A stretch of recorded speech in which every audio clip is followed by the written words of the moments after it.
I'm Linda Iriza and I'm the co-founder of Soul Alphabet, and we recently had an event with Tiny Spaces here at Field & Co. Let's read the first question. What was the thing that led you into Soul Alphabet? So the thing that led me into starting Soul Alphabet was that I saw that there was a lack of, support in the African community when it comes to the arts, whether it's to do with photography, film, anything creative basically. So there was no space for us, especially in Western Australia. I could see that there was a lot of opportunities over East. And then, so I got together with the then president of the African Student Union at UWA, and together we were like, can we actually create something where creatives can come together and express themselves and showcase what they love doing the most and also be supported. So then that was like around 2017. And what happened then was that we were approached by one guy who was doing an African contemporary art gallery exhibition. And he was like, this art is made for Africans to see it and for them to tell him what they feel from the art that he's making, because it was like a series of artists from all across Southern Africa. But he was like, there's a lack of Africans coming to see this exhibition. So we're like, okay, let's actually change that and do something. And that's how Soul Alphabet essentially, the first event ever happened. That was around maybe June, July 2017, I think, from memory. And since then, we've done so far 4 events. And we also, all of our events are special in the sense that we raise money for charity. And these charities have to be African founded, and they also have to be supporting vulnerable African, either women or children or both. And we've started a series where we do events also in a chosen African country. So then, for example, if we're raising, like the last event that we just had with Tiny Spaces was to raise money for a charity that's based in Uganda called Love Uganda. And we had Ugandan artists, not physically here, but their work was here and their spirit was here as well on the night, alongside of the Perth creatives who were here as well. So, and also next year we'll be in Uganda doing a Soul Alphabet event there with the creatives, with Ugandan creatives, and we'll also take some of the work from the Perth creatives there so we can have an artist exchange. And yeah, so that's basically how I got into it. All right. Was being creative something that you knew you always had, or did it grow? From a very young age, I never knew that I was creative, because the word creative, for some reason, to me, is something new and foreign. And also, so when I was younger, I wanted to be a pilot, I guess. I wanted to be the first Rwandan female pilot. That never happened. Someone beat me to it, which is amazing. But after that, I was like, what do I do now? I can't be a pilot anymore. But obviously, I was doing it for the wrong reasons, because you shouldn't be competing. If it's something that you love doing, you should follow it regardless. So yeah, I never associated myself as a creative until I think, yeah, it's never been a thing that I call myself. So it's something that I'm growing into as I work with creatives, and we're creating this special space for creatives of color, and more specifically creatives of African heritage, to be supported and loved, not just in Western Australia, but in Africa as well. So yeah, so I guess I'm growing into it and growing to accept the title.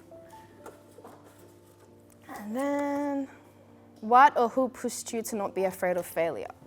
I think failure has been, I don't know, I have had a weird relationship with failure, because when I was younger, I never understood what failure was, because I grew up in a very special environment where my parents, both my mom and dad, were very, very supportive, and they'll always push me to just question everything around me and also to just try things. If something doesn't work out, they're just like, that's fine, as long as you did it, then we can move on and you can learn and you can grow.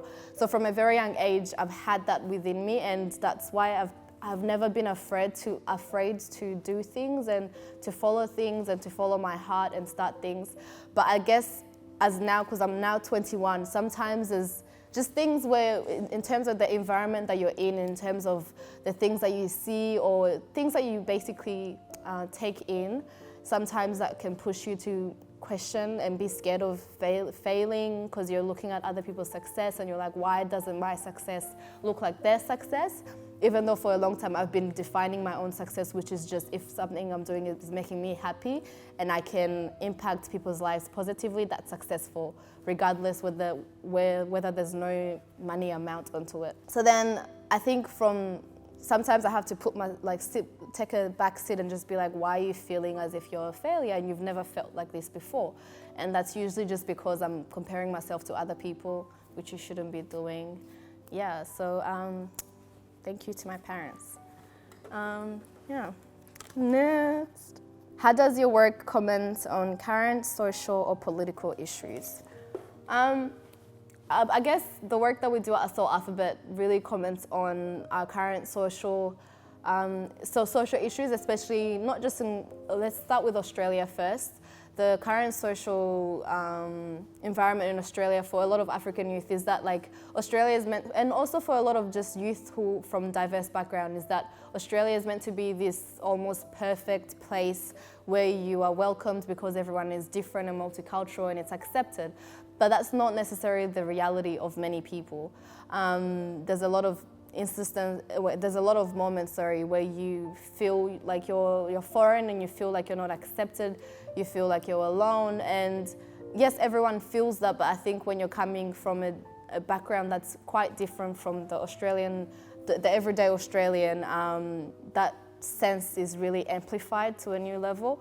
So I guess and also what's been happening in the past 2 years on the media and stuff like that, the media was using the word African gangs negatively, but we're going to just reclaim it back and just be like, you're actually just showing 1% of the entire community.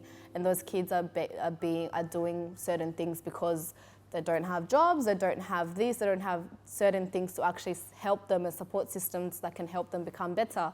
And you're amplifying it as if it's the whole entire community. And so we were just doing that to just showcase positively what's happening in the African community. So I think Australia sometimes tends to think that it's a perfect place and everyone should perfectly feel happy and glad to be here. But there's a lot of times where you felt like you are made to feel like you're an outsider. So our work really comments on the sense that we are building a safe community, a safe space for people to feel as if they're loved and supported as well. And then when you look at Africa in general and just being raised as an African, there's a lot of times where just being creative in general isn't accepted, even though it's part of our culture, because we're people who are storytellers, people who make things, artists, but it's not, for some reason, maybe due to colonization or due to something, that's no longer viewed as a positive thing, I guess. So it comments on that as well, to just showcase that Africans can also persevere and succeed into this industry and being creative and stuff. And also it goes to comment on the social and political stance of Africa in general, that as Africans, if you have an African person living outside of Africa and an African person living within Africa, that goes to show the power of that connection between the two very, very different but yet similar worlds, where from the past there wasn't really a connection that's direct. Usually youth in a diaspora will go back home to visit their family, but they wouldn't collaborate and make friends with other people there. So now they're working together to make Africa better, and hopefully there will be more of that, and there will also be jobs being created and things like that. That was a long answer, but last one. What do you think is the importance of creativity in our local community? I think creativity is very, very important everywhere and anywhere, honestly, because especially in Western Australia, I guess it's very, very special that we all get to express ourselves, that we all get to support those who are expressing themselves, and also have just conversations and just be able to, because there's a thing where for some reason people don't support each other, and we're meant to support each other. So then instead of fighting our natural instinct, which is to support each other, we should actually, embrace it. And also, because once you are supporting, for example, a filmmaker, then for some reason people think that you have to support someone who's made it, and making it is someone who's, I don't know, who's made a movie and it's on at Hoyt's cinemas, I guess. But it's not, that's not the sense, I guess. For that person who made that huge movie that sold 100 million or whatever, they've been working hard to get to where they were, and they've had a support system from day one. So I think that we have everything that's out there to be that support system for one another, and once you actually support other people, they will also support you back. So it's just a give and take. It's a give and take relationship. It's not just like, I think it's important to support everyone, everywhere. Lastly, we're going to do an event in Uganda in January. Please support us on that, because we'll need we'll need a lot of help when it comes to the charity work that we'll be doing in Uganda as well. So follow us, subscribe. There's no subscription, just follow us. Okay, thank you.